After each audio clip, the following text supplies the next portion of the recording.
మీకు ఒక మాట చెప్తాను. యేసు ప్రభు అసలు ఎవరో తెలియని దినాల్లో ఒక వ్యక్తి తన జీవితంలో ఏవో కొన్ని శోధనల మధ్యలో ప్రయాణం చేస్తున్నప్పుడు ఆ గుడి తిరుగుతాడు, ఈ గుడి తిరుగుతాడు, ఆ దేవుడు అంటాడు, ఈ దేవుడు అంటాడు. ఏ దేవుడైతే మనకెందుకు, మన జీవితాలు బాగుండడం మనకు కావాలి, ఈ సమస్యల్లో నుండి మనం బయటకు వస్తే చాలు, ఏ దేవుడైతే మనకెందుకని ఒక మనిషి కనపడిన దేవుణ్ణి, కనపడిన గుడి కల్లా వెళ్ళి మొక్కుతారు, దండాలు పెట్టుకుంటారు. వాళ్ళ మనసంతా కూడా వాళ్ళు ఎదుర్కొంటున్న శోధనల్లో నుండి బయటికి రావడం, అటు తిరిగి ఇటు తిరిగి, అటుపడి ఇటుపడి చివరికి వాళ్ళు విసికి వేసారిపోతారు. ఏ దేవుని సహాయం వాళ్ళకు అందక ఈ పరిస్థితుల్లో నుంచి మనం బయటపడలేమేమో, మనల్ని అర్థం చేసుకునే దేవుడు ఎవరూ లేరు, అసలు దేవుడు అనేవాడు ఉన్నాడా, ఆయనకు మనసుందా, అసలు ఆయన నన్ను చూస్తున్నాడా, ఏంటి నా పరిస్థితులు ఇలా అయిపోతున్నాయి, ఎన్ని ప్రయత్నాలు చేస్తున్నాను జీవితం బాగుపడాలని, అప్పుల్లో నుండి బయటికి రావాలని, రోగాలు తగ్గాలని, ఎంత డబ్బు ఖర్చు పెడుతున్నాను, ముక్కోటి దేవతల్లో ఏ దేవుడు సహాయం చేయలేకపోతున్నాడే, నా బ్రతుకు ఇంతేనా అని ఒక వ్యక్తి దిగుల్లో ఉన్నప్పుడు వాళ్ళకొక వార్త వినబడుతుంది. అలానే నీకు ఒకప్పుడు వినబడితే ఈరోజు వచ్చి ఇక్కడ కూర్చున్నావు. ఏంటి ఆ వార్త? నువ్వు ఏ పరిస్థితుల్లో ఉన్నావో, ఎలాంటి స్థితిగతుల మధ్యలో ఉన్నావో, నీ పరిస్థితులన్నిటినీ బాగు చేయగలిగిన వాడు నజరేయుడైన యేసు. కొడితే గట్టి కొట్టండి. ఆయనకు అసాధ్యమైనదంటూ ఏది లేదో. గ్రహ దోషాలు, నక్షత్ర దోషాలు, వీధిపోటు, వాస్తు, చేతబడులు, మంత్రాలు, తంత్రాలు అన్నిటినీ పారద్రోలగలిగిన సజీవుడు, సర్వశక్తి కలిగిన వాడు, ప్రేమామయుడు, నీ సృష్టికర్త వచ్చి చూడవయ్యా ఓసారి. రా, నువ్వెందుకు? ఎన్నో తిరిగావుగా, ఎక్కడికెక్కడికో వెళ్ళావుగా, యేసు ప్రభువుకు ఒక్కసారి అవకాశం ఇచ్చి చూడవయ్యా అని ఎవరో చెప్పారు నీకు, అవునా? ఎలానో మొత్తానికి తెలిసింది, ఇన్ని చేశాం కదా, యేసు ప్రభు దగ్గరికి కూడా వెళ్దాం, ఆయన ఏదైనా కార్యం చేస్తాడేమో ట్రై చేద్దాం, ఎవరైతే మనకెందుకు అని ఒక మనిషి, వినండి, నా వైపు చూడండి, ఒక వ్యక్తి యేసు ప్రభు దగ్గరికి వస్తాడు. యేసు ప్రభు దగ్గరికి వచ్చినప్పుడు ఆయన సామాన్యుడు కాదు కదా, ఆయన సామాన్యుడు కాదు కదా. డాక్టర్లు చేతులెత్తేసిన, మంత్రగాళ్ళు చేతులెత్తేసిన, దేవతలు దేవుళ్ళు అందరూ చేతులెత్తేసిన, నా అనుకున్న వాళ్ళు చేతులెత్తేసిన, అందరూ చేతులెత్తేసిన ఆయన చేతులెత్తేసే దేవుడు కాదు కదా.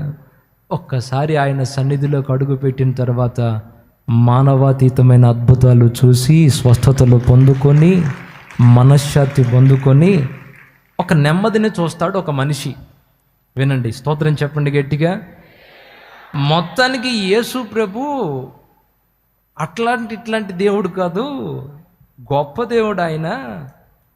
ఇన్ని ప్రయత్నాలు చేశాను, ఏ దేవుడు నన్ను బాగు చేయలేదు, యేసు ప్రభు దగ్గరికి వెళ్తే బ్రతుకు బాగుపడిద్ది, యేసు ప్రభు దగ్గరికి వెళ్తే రోగం పోతాయి, యేసు ప్రభు దగ్గరికి వెళ్తే అప్పులు పోతాయి, యేసు ప్రభు దగ్గరికి వెళ్తే ఆయన మాట్లాడతాడు.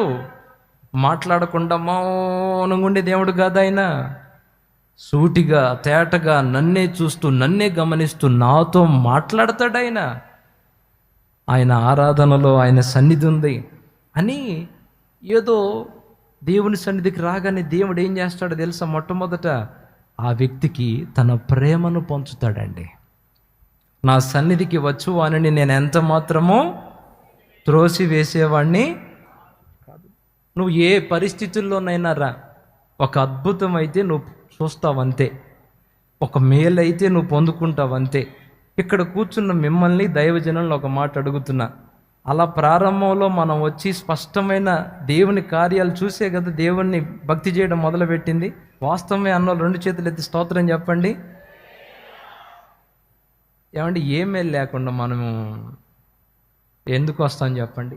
సహజంగా మానవ నైజం ఏంటి మీరు చెప్పండి? మా ఇంటికి వస్తున్నావు కదా, ఏం తెస్తావు? మరి మీ ఇంటికి వస్తున్నాను, ఏమిస్తావు? ఇది కదా మానవుని యొక్క వ్యవహారం.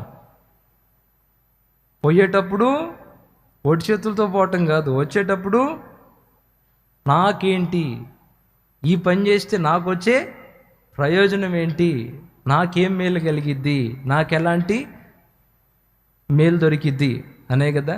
మీరు చూడండి, యేసు ప్రభుని సామాన్యంగా ఈరోజు ప్రపంచంలో ఉన్న కోట్ల మంది ప్రజలు ప్రారంభంలో వాళ్ళ సమస్యల కోసం, వాళ్ళ ఇబ్బందుల కోసం, వాళ్ళ కష్టాల కోసం, కేవలం వాళ్ళ జీవితాల్లో మార్పు కోసం మాత్రమే ప్రారంభంలో యేసు ప్రభు దగ్గరికి వస్తారు. ఇది 100% గ్యారంటీయే కాదా? గ్యారంటీయే కదా. మాతో కూడా సేవకులతో మాతో చాలామంది అనేది ఆ మాటే, పాస్టర్ గారు ఇదిగో నువ్వు చెప్పే ఆ మాటలు మాకేం అర్థం కావట్లా, ఈ అమ్మాయికి తగ్గిందంటే నువ్వు ఎక్కడ మునగమంటే అక్కడ మునుగుతాం. మా వాడు మంచంలో నుండి కనుక లేచి కూర్చున్నాడా, అది బురద గుంటైనా మామూలు గుంటైనా గాబైనా నువ్వు ఎక్కడ మునగమంటే అక్కడ మునుగుతాం. వీడు మాత్రం మంచంలో నుండి లేగవాలి. బోల్డ్ మంది అంటారు మాతో, అయ్యా ఈ ఒక్క సాయం చేయమనయ్యా, మా ఇంటి లిపాది మొత్తం ఆ యేసు ప్రభుని నమ్ముకుంటామయ్యా. చూడండి, అది తప్పు కాదు, అది రాంగ్ అని నేను చెప్పడంలా. మన ఆత్మీయ నాయకుడు దైవజనుడు షాలేమన్న కూడా ప్రారంభ దినాల్లో ఎన్నో అప్పుల మధ్యలో, ఎన్నో కష్టాల మధ్యలో సాగుతూ బ్రతుకు భారం అయిపోయి కుటుంబం అంతా కలిసి ఆత్మహత్య చేసుకొని చచ్చిపోదాం అనుకుంటున్న ఆ సందర్భంలో దేవుని యొక్క దర్శనం కలిగి దేవుని సన్నిధికి వస్తే అద్భుతమైన విడుదల దొరికి చెరలో ఉన్న ఆస్తిపాస్తులు బయటకు వచ్చాయి. అప్పటిదాకా రోజు కొట్లాట, ఇంట్లో నెమ్మది వచ్చింది. అప్పటిదాకా సంపాదించిన సంపాదన అంతా చిల్లు సంచులు వేసిన డబ్బులాగా పోతుంది. యేసు ప్రభు దగ్గరికి వచ్చిన తర్వాత రెక్కల కష్టం అనుభవించడం మొదలుపెట్టారు. కుటుంబ పరిస్థితులన్నీ మారిపోయాయి. ఆ రోజు నుండి దైవజనుని కుటుంబం యేసు ప్రభుని తమ సొంత రక్షకునిగా అంగీకరించి ఆరాధించడం మొదలుపెట్టారు. దైవజనుడైనా, నేనైనా, మీరైనా, ఎవరైనా ప్రారంభంలో దేవుడి దగ్గరకు వచ్చేది శరీర సంబంధమైన అవసరాలు తీర్చుకోవడం కోసం, బాధల్లో నుండి బయటకు రావడం కోసమే. అది తప్పేమీ కాదు. ఒకసారి మీకు ఒక వచనం చూపిస్తాను చూడండి. యోహాను సువార్త 2వ అధ్యాయము 23వ వచనాన్ని చూడండి. ఆయన పస్కా పండుగ సమయమున యెరూషలేములో ఉండగా ఆ పండుగలో అనేకులు ఆయన చేసిన సూచకలను చూచి ఆయన నామమందు విశ్వాసముంచిరి. అయితే యేసు అందరినీ ఎరిగినవాడు గనుక ఆయన తన్ను వారి వశము చేసుకొనలేదు. చాలు. ఏమంట? ఆ పండుగలో చాలా అద్భుతాలు చేశాడంట, చాలా సూచక క్రియలు చేశాడట. ఆ సూచక క్రియల్ని, మహత్కార్యాలని చూసిన బోల్డ్ మంది ప్రజలు యేసు ప్రభు మీద విశ్వాసం ఉంచారట. అయితే విశ్వాసం ఉంచిన వాళ్ళందరికీ యేసు ప్రభు తనను తాను వశం చేసుకోలే. ఎందుకు? ఆయన అందరి హృదయ అంతరంగాల్ని ఎరిగిన దేవుడండి. అందరి గురించి తెలుసు. ఈరోజు నువ్వు ఇక్కడికి ఎందుకు వచ్చావు? ఎందుకు పడిగాపులు కాస్తున్నావు? దేని కొరకు దేవుని సన్నిధిలో దేవుని వైపు చూస్తున్నావు? అన్నీ ఆయనకి బాగా తెలుసు. అయితే ఇక్కడ మనకు స్పష్టంగా కనబడుతుంది ఏంటంటే, సూచక క్రియలు చూసి, అద్భుతాలు చూసి యేసు ప్రభువుని వెంబడించడం మొదలుపెట్టారంటే చాలామంది. అయితే అందరికీ ఆయన్ని అప్పచెప్పుకోలా. అట్లా అని వాళ్ళందరినీ త్రోసివేయలా. దేవునికి మహిమ కలుగునుగాక.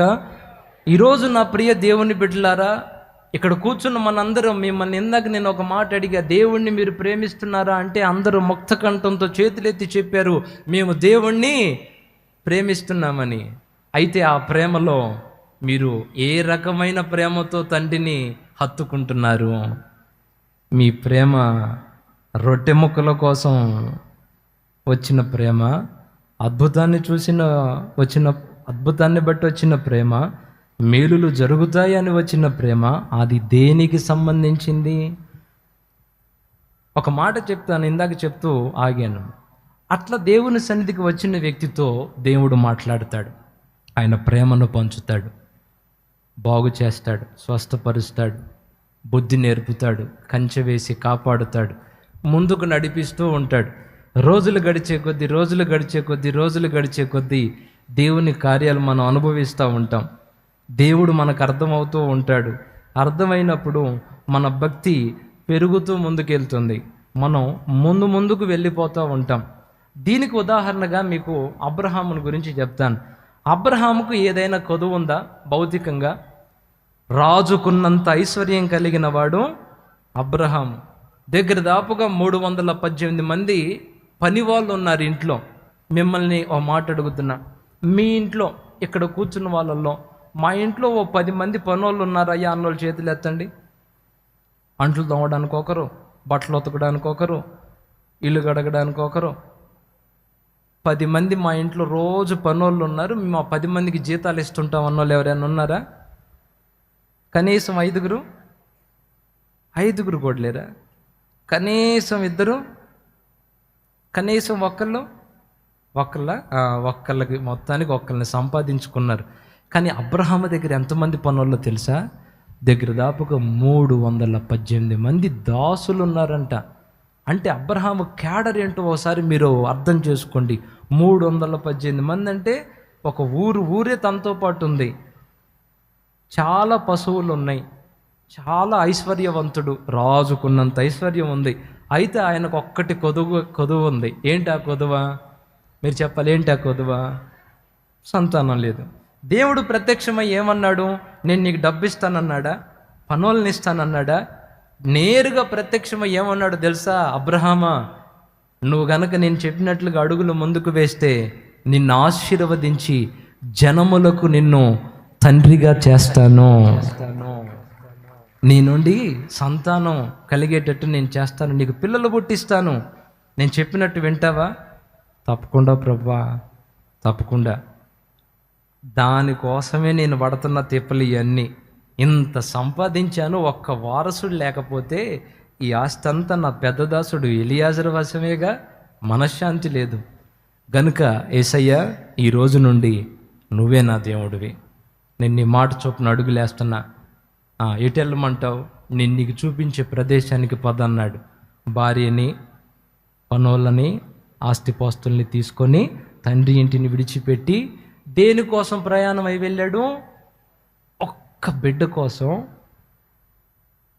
దేవుడు చెప్పినట్లు నడవడం మొదలుపెట్టాడు. యాత్ర మొదలైంది. ఎవరితో ఈ యాత్ర? యేసుతో యాత్ర మొదలైంది. ప్రయాణం సాగుతుంది. ఈ సంవత్సరం పిల్లోడిని ఇస్తాడేమో, ఈ సంవత్సరం పిల్లోడిని ఇస్తాడేమో, ఈ సంవత్సరం పిల్లోడిని ఇస్తాడేమో. ఆ ఒక్కటి చేయట్లేదు కానీ అన్నీ ఇస్తున్నాడు. ఆ ఒక్కటి ఆపాడు కానీ అన్నీ చేస్తున్నాడు. రోజులు గడుస్తున్నాయి. ఈ కాల ప్రయాణంలో ఏం జరిగిందో తెలుసా? అబ్రహాము ఇస్సాకు కోసమని దేవునితో నడక మొదలుపెట్టి కాలక్రమంలో ఏం జరిగిందో తెలుసా? దేవుని ప్రేమలో పడ్డాడు. పోయి దేవునికి మహిమ కలుగును గాక, దేవుని ప్రేమలో పడ్డాడు.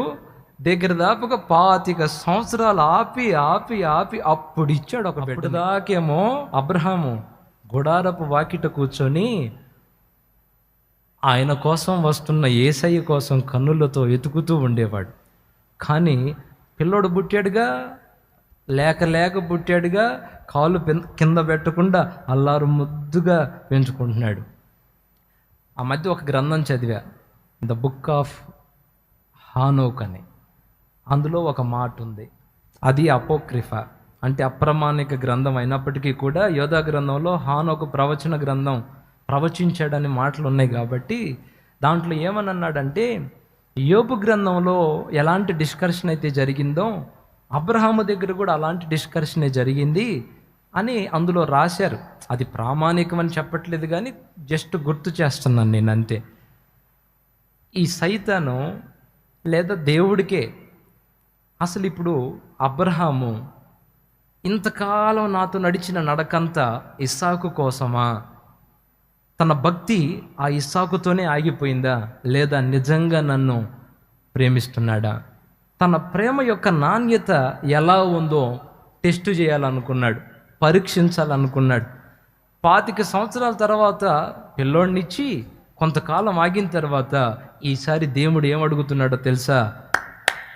విను, ఇంతకాలం నువ్వు దేని కొరకైతే ఎదురు చూసావో, దేని కొరకైతే సర్వస్వాన్ని విడిచిపెట్టావో, దేని కోసమైతే కలలు కన్నావో, దానిని నేను నీకు ఈరోజు ఇచ్చాను. దాన్ని తీసుకొచ్చి బలిపీఠం మీద నాకు అర్పిస్తావా? అబ్రహామా, నీకు ఒక్కడై ఉన్న నీ కుమారుణ్ణి తెచ్చి నాకు బలిగా అర్పిస్తావా అన్నాడు. మామూలుగా అబ్రహాం ఏమన్నాడు మీరు చెప్పండి? అసలు వాడిని ఇస్తానంటేనే కదా నీతో ప్రయాణం మొదలుపెట్టా నేను. వాడి కోసమేగా ఈ 25 సంవత్సరాలు నువ్వు చెప్పినట్టల్లా వినింది. ఆపి ఆపి ఆపి ఆపి అప్పులోళ్ళు కనుక అప్పులు తీసుకున్న వాళ్ళు అసలు ఇచ్చినట్టు ఇన్ని సంవత్సరాల తర్వాత ఇచ్చినట్టే ఇచ్చి మళ్ళీ వాడిని తీసుకొచ్చి బలి ఇవ్వమంటావా? అసలు నీకు మనసు ఉందా? అసలు నువ్వు దేవుడువా రాక్షసుడువా? నరబలి కోరుతున్నావేంటి? పొర్రపాటును కూడా ఇవ్వను, నా బిడ్డ నేను తీసుకొని పోతా అన్నాడా? అనలేదండి. ప్రభువా, ప్రారంభంలో వీడి కోసమే ప్రయాణం మొదలుపెట్టా, కానీ రోజులు గడిచిన తర్వాత నాకు నువ్వేంటో అర్థమైంది, నీ మనసు ఏంటో అర్థమైంది. ఇప్పుడు వీడికన్నా నువ్వే నాకు ముఖ్యం, నా భార్య కన్నా నువ్వే నాకు ముఖ్యం, నా సిరి సంపదల కన్నా నువ్వే నాకు ముఖ్యం తండ్రి. ప్రతి భక్తుణ్ణి, ఇటు నన్ను, ఇటు సేవకుల్ని, ఇటు నిన్ను ఖచ్చితంగా పరీక్షించుకుంటాడు దేవుడు. ఆ ప్రేమ మాధుర్యం నీకు రుచి చూపిస్తున్నాడు ఈరోజు. కొన్ని సందర్భాల్లో నువ్వు తప్పు చేసినావు, కొన్ని సందర్భాల్లో నువ్వు పొరపాట్లు చేసావు, అయినా నీ ప్రార్థన విన్నాడు. ఎన్నిసార్లు నువ్వు ఆశ్చర్యపోయావు తమ్ముడు? వాస్తవానికి నేను ఇప్పుడు పాపం చేశాను, తప్పు చేశాను, దేవుడు నా ప్రార్థన వినకూడదు కదా, ఇప్పుడు నా ప్రార్థన వింటున్నాడేంటి, ఇప్పుడు నాకు కార్యాలు చేసి పెడుతున్నాడేంటి అని మీకు అనిపించిన సందర్భాలు లేవా? ఎంతమంది సాక్ష్యం చెప్తారు? వాస్తవానికి నేను పాపం చేశాను, ఇప్పుడు దేవుడు అసలు నన్ను వదిలేయాలి, అయినా నా ప్రార్థన వింటున్నాడు, నాకు కాపుదలగా ఉంటున్నాడని మీకు ఆశ్చర్యం వేసిన సందర్భాలు లేవా? ఎంతమంది చెప్తారు? నా జీవితంలో ఇన్ని సాక్ష్యాలు ఉన్నాయి. ఆశ్చర్యపోయా, అసలు ఎందుకు నేనంటే దేవునికి ఇంత ప్రేమ, ఎందుకు నేనంటే దేవుడు ఇంతగా నా కొరకు పరితపిస్తున్నాడు, నాలో ఏ మంచి ఉంది, నేను ఆయన సంతోష పెట్టట్లేదే, ఆయన చెప్పినట్టల్లా నేను వింటలేదే, ఎన్నో చెప్తున్నాడు, నమ్మకంగా మాట ఇచ్చి తప్పి వెళ్ళిపోతున్నానే, అయినా నాకెందుకు కాపుదలిస్తున్నాడు, అయినా నన్ను ఎందుకు కాపాడుతున్నాడు, అయినా నన్ను ఎందుకు రక్షిస్తున్నాడు? ఏంటో ఆయనకి నా మీద అమితమైన ప్రేమ. రోజులు గడిచే కొద్దీ మనుషుల ప్రేమకి, దేవుని ప్రేమకి ఈ యాత్రలో నీకే అర్థమయ్యేటట్టు చేస్తాడు. అసలు రంగు బయటపడుతుంటుంది, మనోళ్ళ రంగులు బయటపడుతుంటాయి. అందుకే గాయపడ్డ వాళ్ళందరూ పాటలు రాసుకున్నారు, ఆ దేవుడు ఎంత గొప్పడు, మనం ఎంత బలహీనులమని. అందుకే కదా ఇరిమియా అన్న ఒక పాట, నిన్ను చూడక ఉండలేననే మాటలు విన్నావా, నీవు లేకపోతే బ్రతుకే లేననే రాతలు చదివావా, నీవు చూడక ఉండలేననే మాటలు,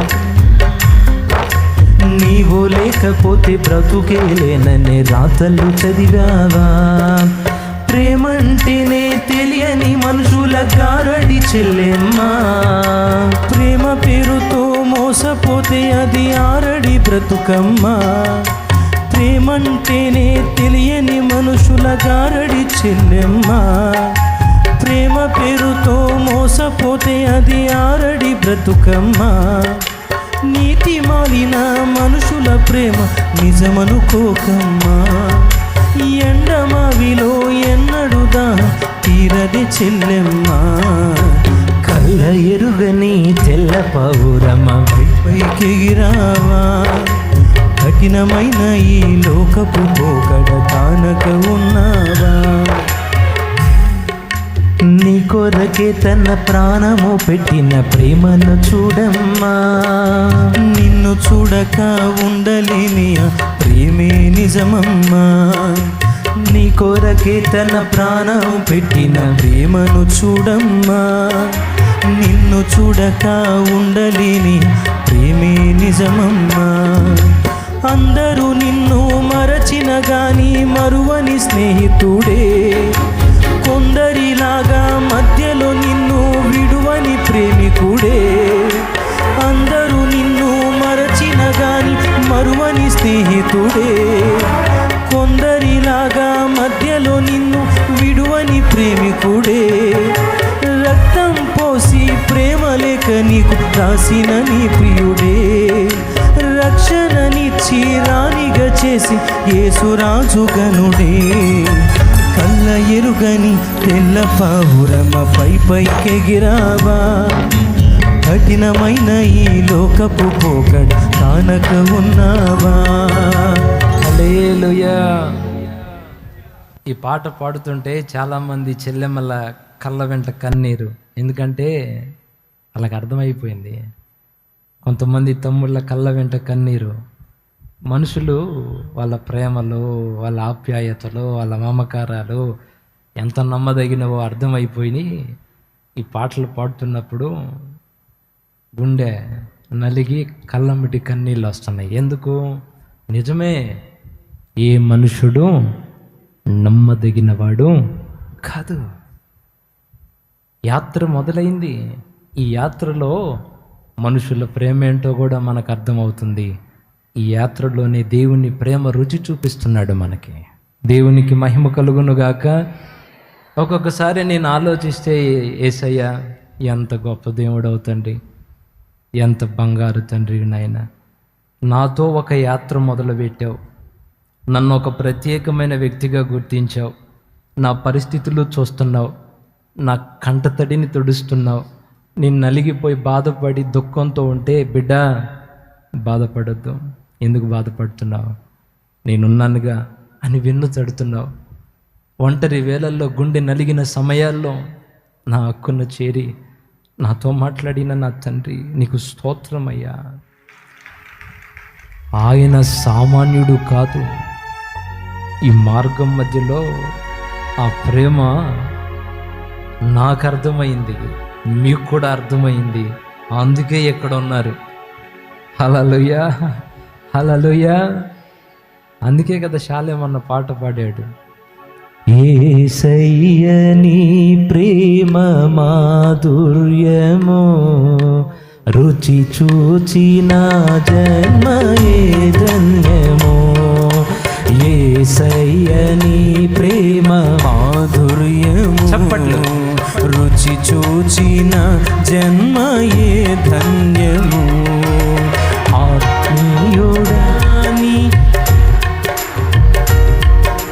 మహనీయుడాని మమకారము, ఆత్మీయుడాని అనురాగము, మహనీయుడాని మమకారము. కొలువగలేనిది,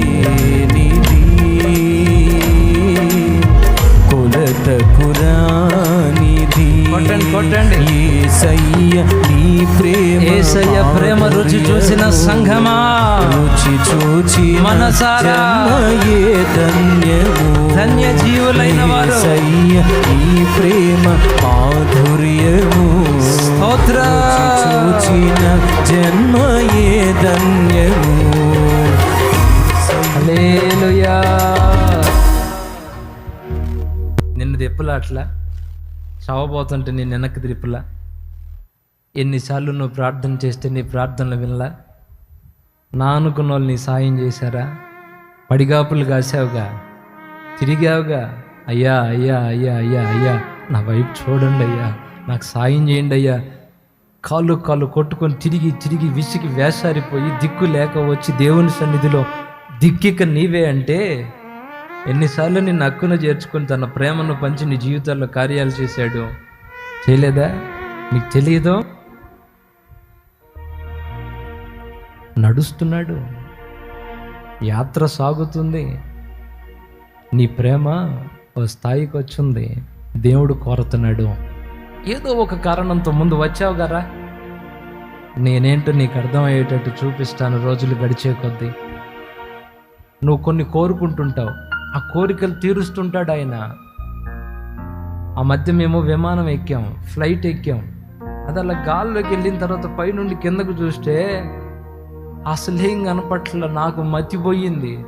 అరే అసలు ఈ భూమి ఎంత, ఈ భూమిలో మా దేశం ఎంత, మా రాష్ట్రం ఎంత, మా ఊరు ఎంత, మా ఏరియా ఎంత, దుమ్ము ధూళి వాళ్ళం ఎక్కడ మోకరించి అయ్యా అంటే పరలోక సింహాసనం మీద నుండి లేచి కదిలి కార్యాలు చేస్తున్నావా తండ్రి. బా బా తండ్రి, నేనంటే నీకెందుకు ఇంత ప్రేమ తండ్రి. ఈరోజు ఇక్కడ కూర్చున్న వాళ్ళందరికీ ఆయన ప్రేమను పంచుతున్నాడు. రుచి చూశారు, ఇంకా కొన్ని అడుగుతున్నారు. ఈరోజు ప్రభు చెప్తున్నాడు, కొన్ని లోపాలు నీలో ఉన్నాయి, కొన్ని మొండి లోపాలు ఉన్నాయి. పొద్దున పశ్చాత్తాపడ్డావు కదా, ప్రభు వాగ్దానపూర్వకంగా నీతో మాట్లాడుతున్నాడు. ఈసారి నువ్వు తిరిగి వచ్చేటప్పటికి నువ్వు ఎదుర్కొంటున్న శోధనల నుండి గొప్ప విడుదలను ఇవ్వబోతున్నాను నేను. నా ప్రేమ నీకు అర్థమయ్యేదానికి చేయబోతున్న ఈ కార్యం, నేను నిన్నెంత ప్రేమిస్తున్నానో నీకు అర్థం కావడం కోసం నీకు ఉద్యోగం ఇవ్వబోతున్నా, నీ కడుపున ఒక బిడ్డని పుట్టించబోతున్నా, దైవజనుడు నీ సంఘ సరిహద్దులు విశాలపరచబోతున్నా. ఇది నా ప్రేమని గుర్తుపెట్టుకో.